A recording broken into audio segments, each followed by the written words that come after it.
Wilson chats with celebs. And here's the man with the music stars, Phil Wilson. Hot Rockin' Grammy nominee John Fishell has just released his highly anticipated album Notorious Partners in Crime. A fusion of British rock with the soul of Indian classical music, Notorious Partners in Crime is an exciting project that sees John and Deepak Ram reimagine classics and craft original works that transcend borders. And the rock star that is John Fishell joins me now to tell us all about it, and we're joined, of course, by the wonderful Deepak Ram. How are you doing, guys? How are you doing?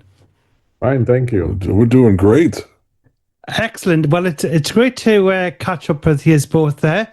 Now, the last time I spoke to you, John, it was in March 2024, and you just released the track Daisy Chains. How did your stay in the UK go? As I believe you were in Edinburgh when we last met online.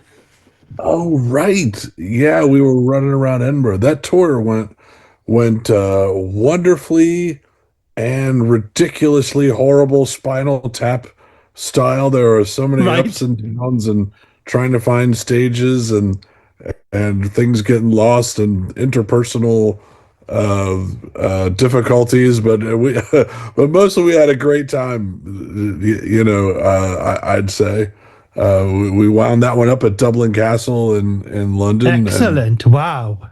And just, I think we left a piece of ourselves in the UK.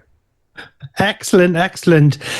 So yes, I believe you're in the UK now, but we're going to talk about that a little bit later on as well, because I didn't know whether I was going to be speaking to you stateside there, but you've definitely got some roots set down here now in the UK there, John. Oh, I love it over here, and I would love to relocate here if the country would have me. So we'll keep our fingers crossed. Indeed. Now, your new album is out now, which teams you with the South African Music Award winner and world-renowned Indian flautist Deepak Ram. How did the friendship begin between yourselves? Deepak, you can start first if you want. Sure, yeah. It began 32 years ago, believe it or not. Wow, amazing. And I was teaching at the university in South Africa, in Durban, South Africa, and John came there to become, professor of sound engineering. And I think I was the first guy that met him and picked him up at the airport, and we've been really good friends since then, And so the collaboration was just like an extension of that, Indeed. And what was it that attracted you to John there? Was it his all of his talent with the rock, and he's also into jazz as well? That's interesting question, because I didn't know, I knew he was a musician, and of course I knew him as a sound engineer, and we never collaborated in the beginning. It took 30 years to do what we're doing now. Wow, So we never, except for I think one small radio advertisement we did together, but I wasn't exposed to John's music at all at that time. In fact, I never heard him sing during those days. That's true. I wasn't ready though. I don't think I was ready to do it. I hadn't figured out my voice yet. I didn't think I had the songs at that time, so. And what about you, John? Did you hear, Deepak's music, and was the connection there straight away? I hate to sort of put it this way, but like when Deepak plays, it's sort of that scene in Snow White where she's sort of there, and the freaking birds come down and all the forest animals are coming out. That's what it's like to sit next to Deepak when he's playing. Like the world sort of stops turning, and all the animals show up and land on his flute, and it's really amazing. Because your music that we're going to be talking about, that you've got on this brand new album. I mean, I was listening to it just coming to the interview today as well, and it just is magical. You know, the flute, and I mean, the combination is just, you know, you wouldn't imagine it would work, but it does. Well, thank you for saying that. I mean, you know, that's what we try to. Well, I don't say. I have to rephrase that because we come from totally different worlds musically. Yes. And so, like, we're trying to find a dialect that we both understand while still remaining our individual musical selves. Yeah, that's a great way to put it. Yeah, we didn't know if it would work either. Yeah. I mean, we went into this thing, you know, if this doesn't work, forget it. We're done. Yeah. You know, but it did work. Yeah. And it did. We did find a way to sort of moosh it together. Yeah. And it you know, it's like, I don't know, it'd be like bacon and ice cream in a way. Yes. But if you've ever tried that, it's really good. It works. Yeah.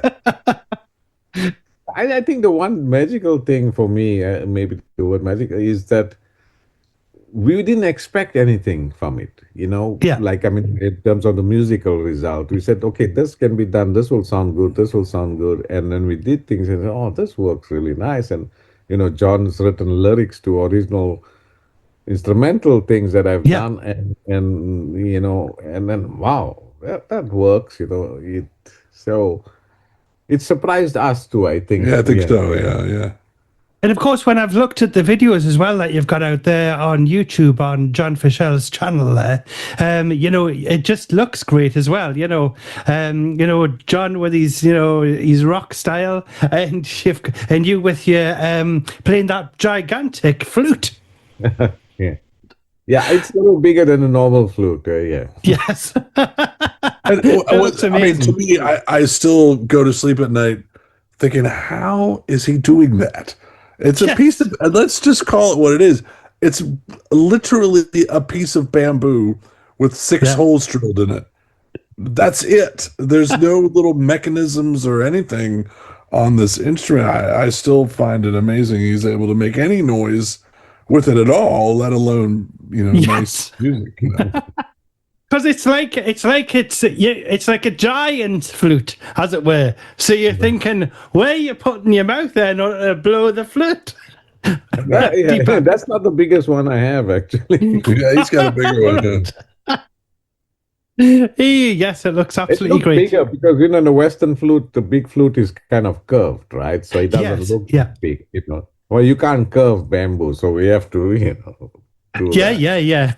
Yeah, it looks absolutely amazing. Now, what tracks stand out on the album as a particularly like Valentine and A Night in Lenasia with its fast floating on the intro and lovely melody and amazing guitar work? It's certainly a track to cherish.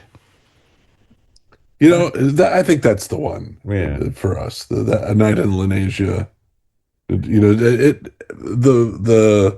we played our butts off on that. I have to say, but the lyrics there come from me asking Deepak about growing up in apartheid South Africa, and while, you know, I lived there for a little bit, and I found the whole thing to be horrifying. Yes, and at the same time, you know, Deepak had this wonderful, idyllic childhood, you know, inside of such nonsense, and I find it to be amazing, you know, and I could ask him and hear stories about that all day long, you know. Yes, you'll have lots of stories to tell there, Deepak, I bet. Yeah, I mean, you know, it's Lenasia, it's, you know, the word comes from it was originally a farm, belonged to a person called Lenz, Mr. Lenz. Right. Lenz. And then apartheid government decided to separate population groups, so they put people of Indian origin in this place, in this so-called farmland. And it became Lenz and Asians, so Len Asia. Right, I see. And so, and I mean, it was, I can't say it was a charming town. It had nothing except for 3 schools and, of course, temples, and there were 1 or 2 churches and mosques, and that was it. No bowl in LA, no cinema, no Right. restaurant, no. So the only entertainment was weddings and the bands that played at the weddings, which was Yes. my first exposure to live music. Of course, and the weddings will have been really, really, massive on a big scale, nice and colourful. The music, all sorts of different instruments going on there as well. We had amateur bands, imitating Bollywood music, and then we had a lot of brigades for some reason. Right. I Okay. actually I played bugle in a brigade. Did you? Wow. There's marching bands. Oh, Yeah. and he had a hat and everything. Yeah, I had the hat and uniform, lapels and everything. Yeah, yeah. I joined it because it was the first I could have a real instrument in my hand.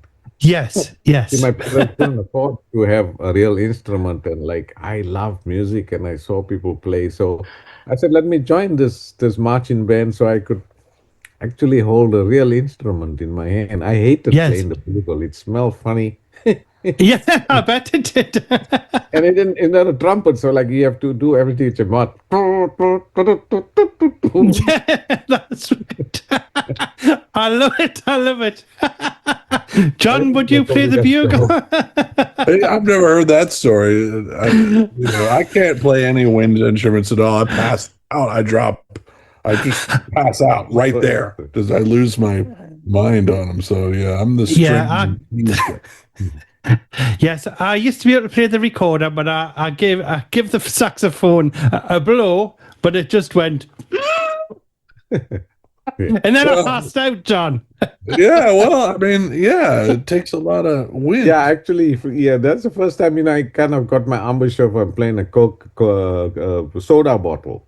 The first time. Right. Okay. And so I was doing this, and it was like I was fascinated, and I did it for like maybe 10 minutes. I put a bottle on, and I fell down. I got so dizzy. Yes. You cut yourself. No. It was a hard bottle. It wasn't. Oh my God. Yeah, that's a good way to start playing the flute, isn't it? If you try and play the bottles, because it gets your lips in the right position. And then the next thing is apricot pips. The seeds in apricots. Oh, right. You take the kernel out, Right. and it becomes a whistle. And that was the other thing that kind of got me, to play like tight embouchure.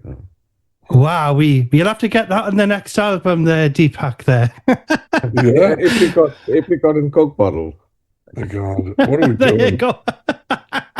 Now, John, how did you find adding lyrics and vocals to Deepak's original music? Or was it a joint effort between you? We didn't really go back and forth much on the lyrics, but it was a bit of pressure for me because, first of all, those pieces are very successful as instrumentals for Deepak. I mean, they have millions of listens, and so I put myself under a lot of pressure to come up with lyrics that sort of lived up to that standard. I wasn't going to be all baby, baby, baby, Yeah. on those things, and I went through a lot of versions of lyrics, to get to those, and especially on A Night in Lenasia, I knew that it had to. I knew in order to get Deepak and his wife, who grew up there, and really anyone who grew up there, to sort of sign off on this, I knew I had to bring the the best on that, and I really worked on it and struggled and rewrote and rewrote and rewrote. Yeah, it sounds absolutely amazing as well. Absolutely amazing. And the lyrics they're really, you can follow the story in what you're singing there as well.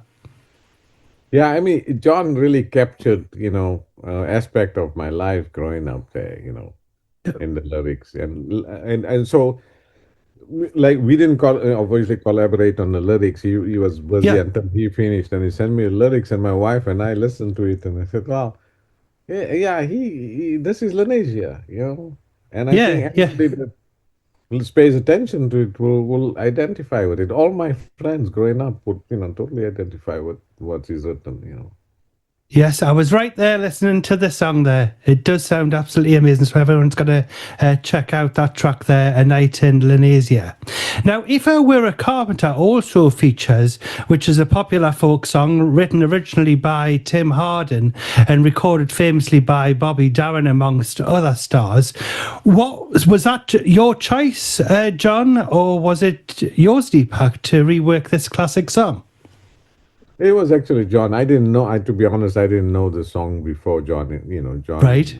Made me listen to it. So I did make you listen. No, I heard I mean, I knew the Four Tops version of it. I never heard, I guess I heard the Johnny Cash, June Carter Cash version of Yes. it. Yeah. But then a while ago, I heard Robert Plant do his take on it, and I'm a huge Robert Plant fan, and I thought, ooh, that this might be something really nice for me to do with Deepak, and I suggested it. We played through, and there it is. It sounds great as well. It's a great version that you've got there.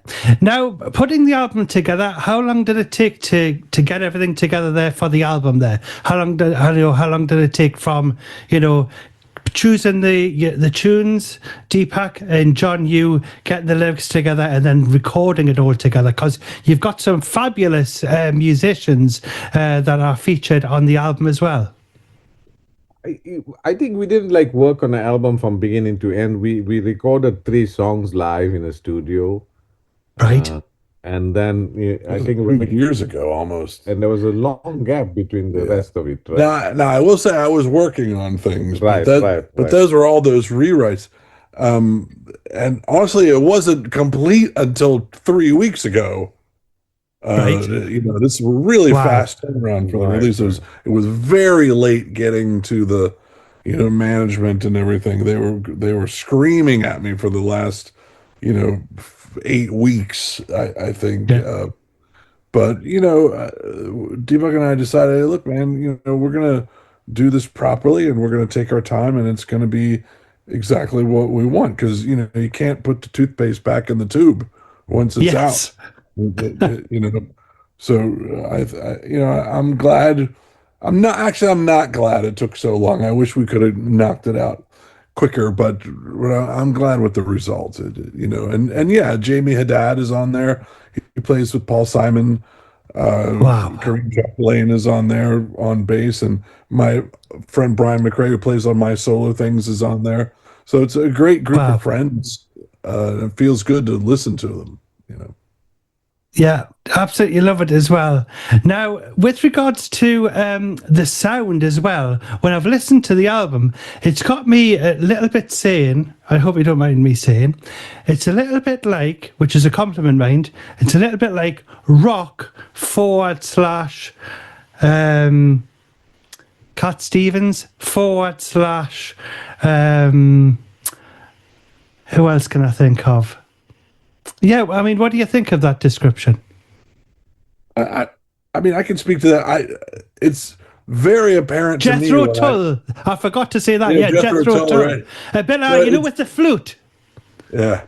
You know what I mean? Well, I mean, I think in rock, if you hear flute, you're immediately going to think Jethro Tull. I think that's sort of given. But I can, when I listen to it, I can tell just from my voice that I want to explode at any moment, and it never does. No, that's right. But that thing, like right on the edge of exploding, occurs throughout the whole record, and I'm really enjoying that vibe of it. In fact, someone said that after our concert. They said, John, it seems like you are about to explode and never do. Yeah. But keeping that intensity through our show has been like a hallmark so far. And Deepak's been on fire, with the soloing and things. Yeah, it's been a great, I think even though the tracks are already recorded, but when we play live, it's kind of evolving. Yes. It changes every night. So we wish we had 10 more gigs. So, it will really get to a place that, and I mean, and I think it will be into the kind of music that will always be growing or evolving, when we play it live, especially because we not, we have some freedoms, like John throws me in the deep end in like Funny Valentine. We played, I think was in Harrogate. Oh yeah. Right. Because I play a fixed amount of things in the solo, and he just said, Right. just go. I don't know. So, and it was a joy. It's like we said in the last interview, the traveling and the food and all that can take a toll on you. But once you're on stage and once you're playing, it becomes a dream. All that's worth it.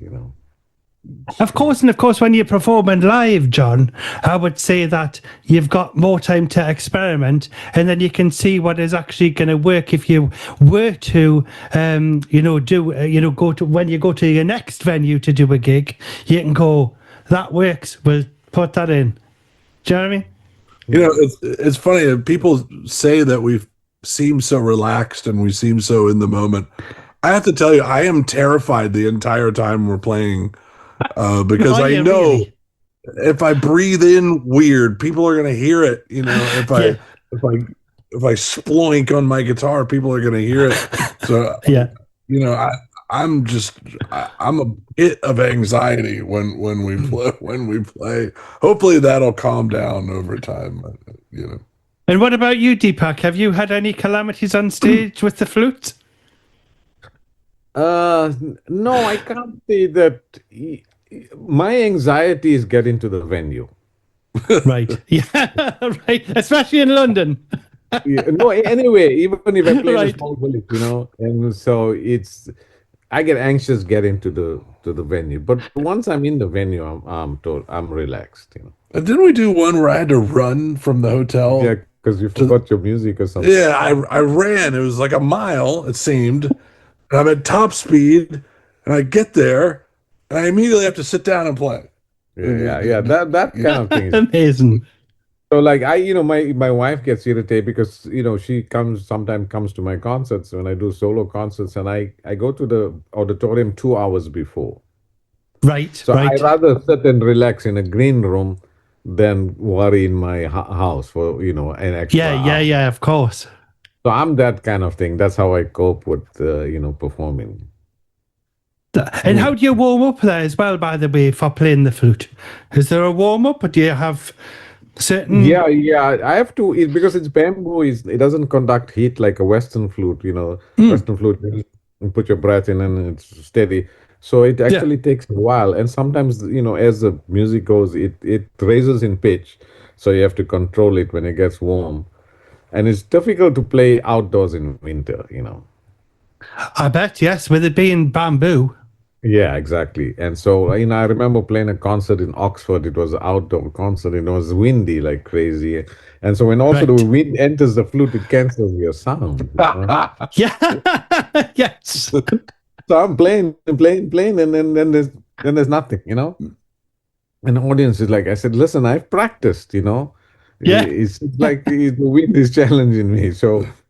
So there's some challenges with bamboo flute, but you learn to adjust.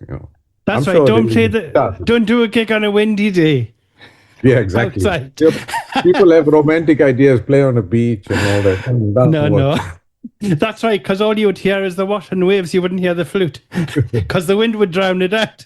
Exactly. Yeah. Wow. I love it. I should blow up.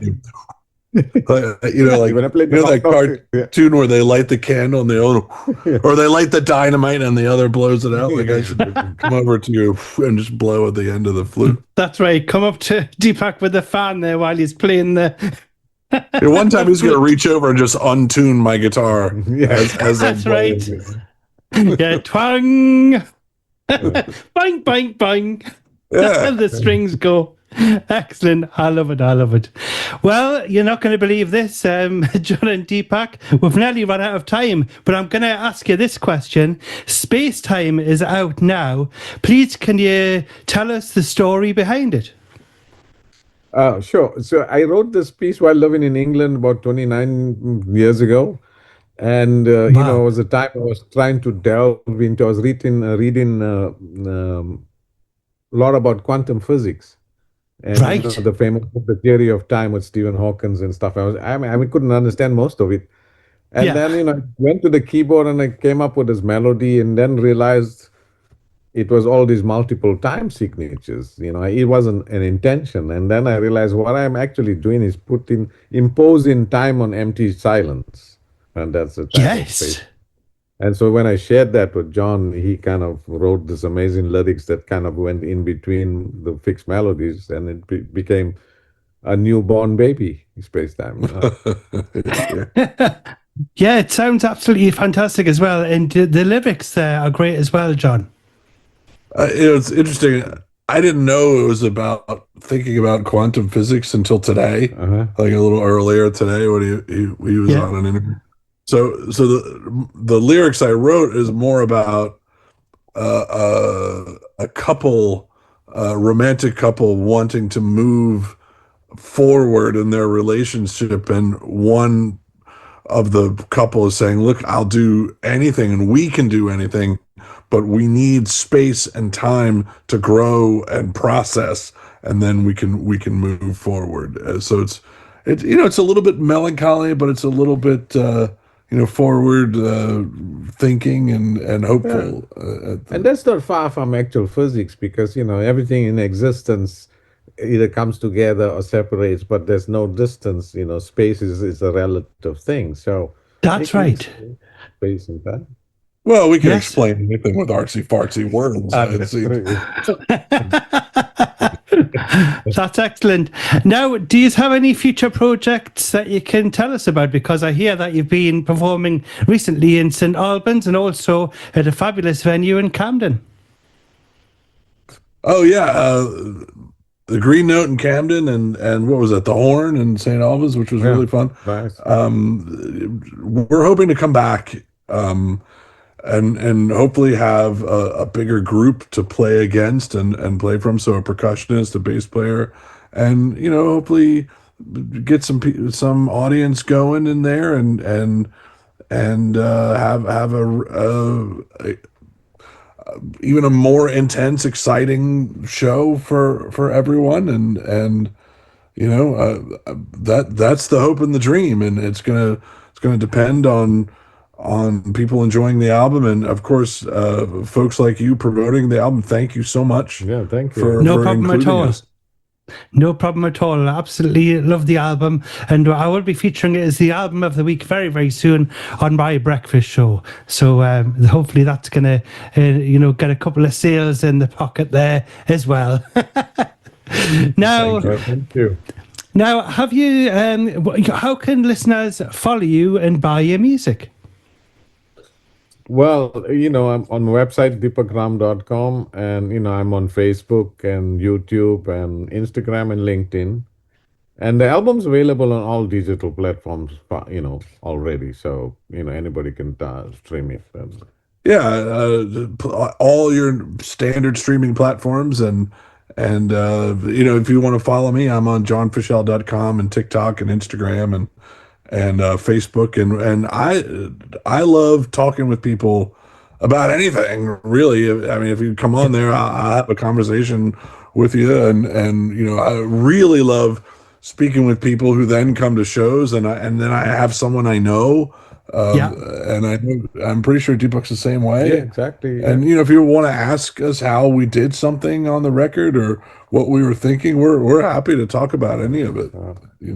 Yeah, I mean, of we course. wanted to share, everything, about the music and, how we got there. And of course, aspiring musicians can always write to us, and, I'm happy to help anybody or just chat, like John says, Excellent, because I think last time I spoke to John, we were talking about Geordie and we were talking about AC/DC. So we've talked about everything. In fact, I'm listening to Brian Johnson's autobiography now, and he's narrating it.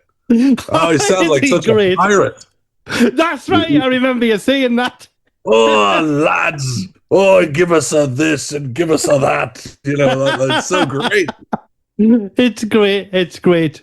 Well, finally, guys, Deepak and John, I'd like to say thank you so much for joining me on the show this week. And if you just stick around for a moment, I'll have a chat with you afterwards. But finally, please, between yourselves, could you please introduce your latest single featuring the wonderful Deepak Ram, John Fishell, Spacetime? Hi, this is Deepak Ram, and you're going to listen to Spacetime. This is John Fishell, and you're definitely going to listen to Spacetime. Excellent, excellent. Now, would you like to come on the show again, or frighten you away? No, let's get on it. Let's do it. I look forward to it. Yeah, I mean, we've had a number of interviews. I've really enjoyed this one. I have to say. Thank you so much. Well, stick around and I'll chat with you again in a moment from now. But thank you so much for joining us, and good luck with the album and also with all of your future plans, and hopefully we'll catch up again soon. Thank you, and hello to all your listeners.